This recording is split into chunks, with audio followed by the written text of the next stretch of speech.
വിവാദമാണ് ഇന്നത്തെ വാക്കിലും മറുവാക്കിലും.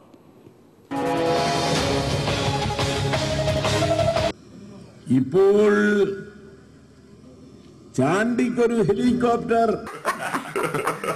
KPCC president ചെന്നിത്തലയ്ക്ക് മറ്റൊരു ഹെലികോപ്റ്റർ.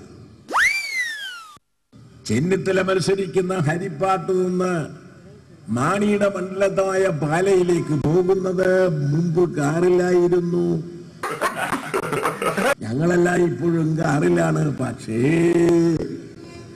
കോൺഗ്രസ് നേതാക്കന്മാർ ഇപ്പോൾ ഹെലികോപ്റ്ററിലാണ് യോഗത്തിന് ചെന്ന് പൊത്തോ എന്നറിയുന്നത്. അല്ല, അങ്ങനെയല്ല. ഇതിപ്പോ AICC കേരളത്തിൽ ഇപ്പൊ എല്ലാം കഴിഞ്ഞ പാർലമെന്റ് തെരഞ്ഞെടുപ്പിനും ഈ സംവിധാനങ്ങൾ, ഹെലികോപ്റ്റർ സംവിധാനം, അത് സത്യത്തിൽ ഹെലികോപ്റ്റർ വന്നിട്ടുള്ളത് എന്തിനാണെന്ന് അറിയാമോ? മനസ്സിലായി. നമ്മുടെ നാഷണൽ ലെവലുള്ള നേതാക്കന്മാർക്ക് ഉപയോഗിക്കാൻ വേണ്ടിയിട്ടുള്ളതാണ്. അപ്പൊ അവർക്ക് ഉപയോഗിക്കാനുള്ള ഹെലികോപ്റ്ററാണ്. അതുള്ളപ്പോ അത്യാവശ്യ സൗകര്യത്തിന് പോകുന്നത് തെറ്റൊന്നുമില്ല.